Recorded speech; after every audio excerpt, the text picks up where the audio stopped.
It's unfortunate. Speaking of pay, this was a wasn't on my radar. Yeah, can you run this Um, down? Nick Cannon. yes, Nick Cannon versus Carlos Miller. So everybody we know Nick Cannon, right? But Carlos Miller is one of those people that if you know, you know, but if you don't know, he's a great comedian, independent comedian. He's in a partnership with DC Young Fly and Chico Beans. Okay. So they got the 85 South show.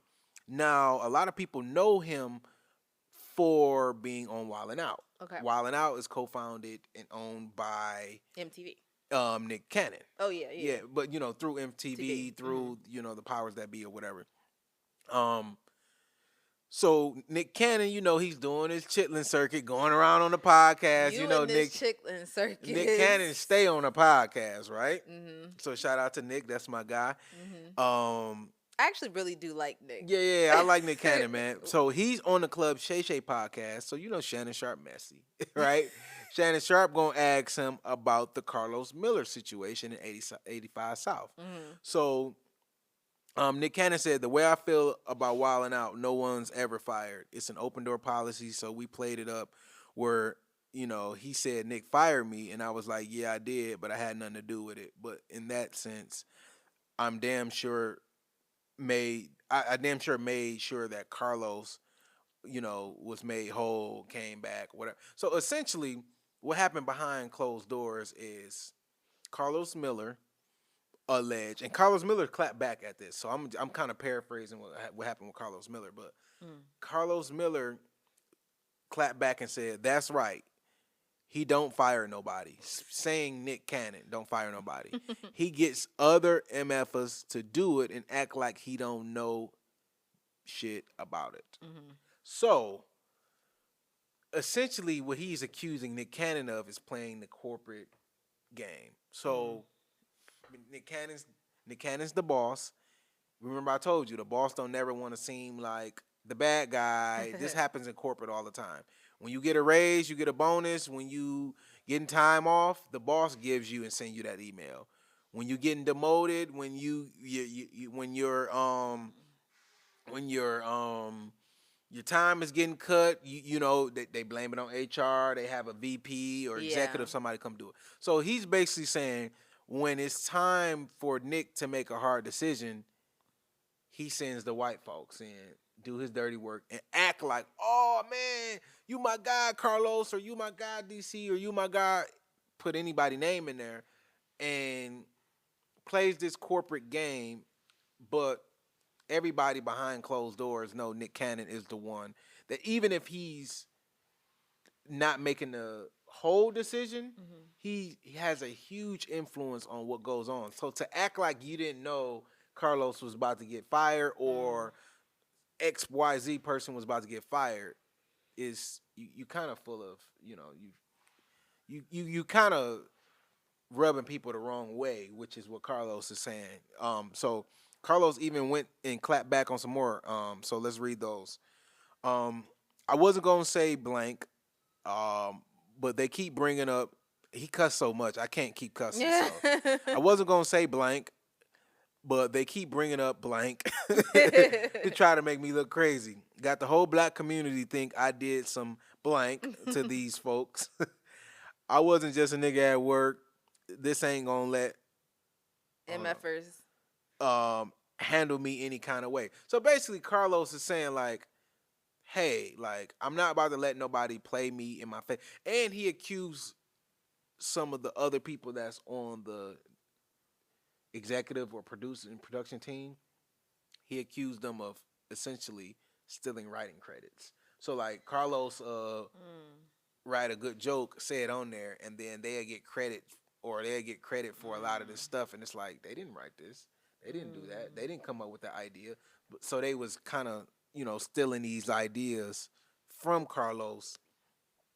And Nick Cannon is going around on these interviews saying it as if he was in the executive boardroom advocating for 85 South, which is DC Young Fly, Chico Beans, and Carlos Miller, and advocating to get MTV to do a deal with them Mm-hmm. because he knew they were eventually going to do a deal on their own, which is what they did. Uh-huh. So they have their own app, and you can go subscribe to the app, and you get to their show, their comedy show.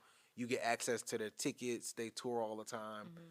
So they have their own independent app where you can subscribe to them, kind of like a Netflix situation, $4 or $5 a month, and they're doing their thing. They're being very successful, but you know so that's kind of the whole situation.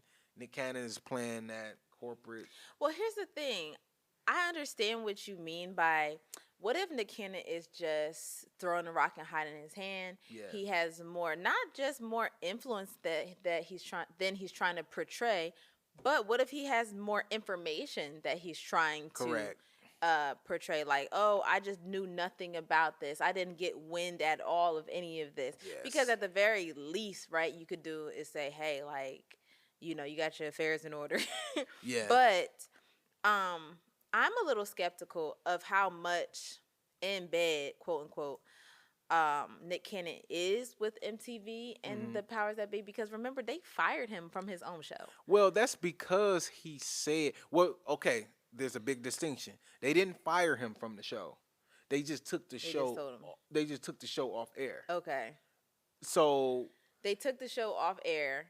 he was still getting paid, but they just took it off air Yeah. to silence him because he spoke about, I don't know what it was. He had a but different show.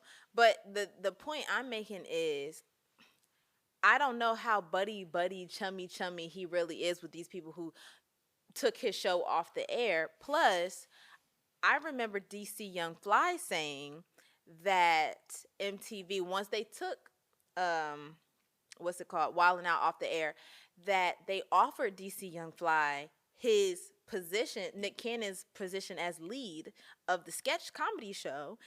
And DC Young Fly said, there is literally no amount of money that you could pay me to backstab somebody who gave me a platform like that. There's no money in the world. I see what you're saying. So you're kind of saying like Nick got power, but maybe we're overplaying the power that he got if they can do all of this to you as your partner, quote unquote.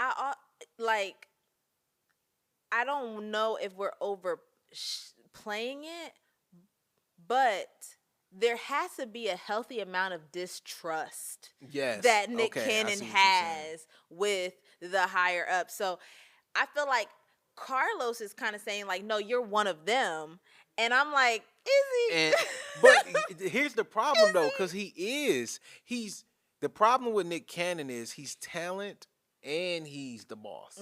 So he is playing both sides. He can go play the talent role and be just the front facing, funny Negro, or he can go and put the corporate suit on and be in a corner office and send that email and get your pay reduced or fire you or not invite you back to the show, and then act like when he see you at the Grammys, oh man, how you doing? How the kids? And it's like, bro, I ain't doing good. I got let go. And he's like, oh, I was wondering why I ain't seen you on season 4. Like I understand that. He's probably downplaying what he actually knows, but I think Karlous is upplaying his influence or what he's able to do. And the reason why I say that is because when Nick Cannon said, I made damn sure that Karlous was back, that means you're advocating. That means so when you make sure that he's back, that means like, I have to go through different channels.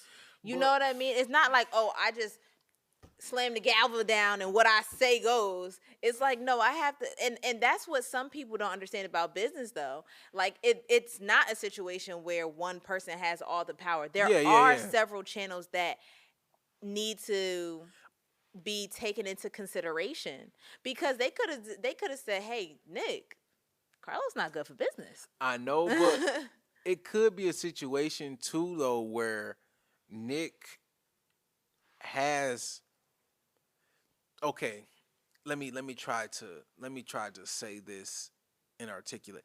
It could be a situation where Nick Cannon has the creative power and the organizational power, and they're both are equal. However, when he's with Chico Beans and DC and all of them, he tries to tuck his organizational Mm. president of the whole thing, the owner of the whole thing. He tucked that away for creative reasons. If I go around acting like I'm the boss and this, that, and the Right. third, Right. then creatively it just probably doesn't work. And then when he goes into the boardroom, he has to tuck that creativity and that talent I mindset can see away. that. I can see that. So, in order for him to succeed in both areas, he has to be a two-faced, playing Kind both of. sides Mhm. type of person. So he has to be looking at Chico Beams or Carlos Miller as talent, and then looking at them on the balance sheet, Yeah. because uh, those are two different ways of looking at somebody. Talent wise, I can look at you and say, you're great. I love it. The fans love you. You're great for business. And then from a financial standpoint, or from just keeping you in your place standpoint, Mm. organizationally, it might not make sense, or it might make sense for me to kick you out just to humble you a little bit and then bring you back Mm. in just so I can look like I'm advocating for you. Mhm. You see what I'm saying? It's kind of like, let's say I own the property that you stay in, but you don't know it, Mhm. and you fall on hard times and you ask me for the money. I don't give you the money, you get kicked out. But then I go in and I straightened up the landlord situation. Well, really, I'm the I'm the landlord. landlord. Mhm. But you don't know that, so you are forever in your mind, you're indebted to me. Yeah. Kind of like the DC Young Fly Yeah. mindset, like I'm forever indebted to Nick, but it's like, it's I'm playing both sides and I'm making it seem like I'm advocating for you from a talent perspective. But then when I go in from a boss perspective, I'm negotiating against Yeah. both sides. Yeah. So, for example, I can be Nick Cannon and I'm telling Karlous, yeah, man, these folks need to pay you more, man. They need to pay you more. We're gonna try to get you that raise. We're gonna get you that this, that, and the third. But then when I go in here and I look at the budget, I say, okay, we paying Karlous. Let's say we paying Karlous 200,000. Yeah, I talked to Karlous, man. I think he'd take. I think he might take 160, and that Mm. actually give us room to go get Chico Beans and DC Young Fly and do that. Mm. So it's like he's talking out both sides of his neck. And Yeah. I can understand how a Nick Cannon, somebody who creatively like that, like a Tyler Perry, he wants to pay people because he know how it is Mm. to be talent, and he relates to Taraji, but also he got a balance sheet and he got a building to pay for. That's true. So he's not gonna pay Taraji 10 million because he also got a We got business to run. yes. We have So business to run. I can see Nick Cannon being a two-faced individual, and that is But why not he's seeing himself that way. yes, Yeah. Mhm. because he see himself as Yeah. I'm one of the people. I'm What one do of the you mean? guys. I'm one of the guys. I got to do my thing. Mhm. And think about it. We all know that type of person.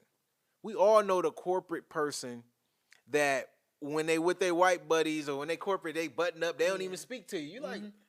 come on, bro. Like, Mhm. what's up, bro? But then when they see you in the Yeah. hallway, and then they want to try to say Yeah. some things to make them sound relate. You heard that new Nas album? You like, I didn't even know you like Nas, bro. I know Like, you like me. You I over here. didn't exactly. We've all met those type of corporate people Yeah. who, once they get a corner office, then they act like they're not one of you anymore, and that is a hard thing to balance, Mhm. especially when you talent.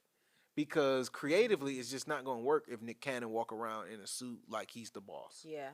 I can understand that. I can see that. I can see him on the couch not really getting it. Yeah.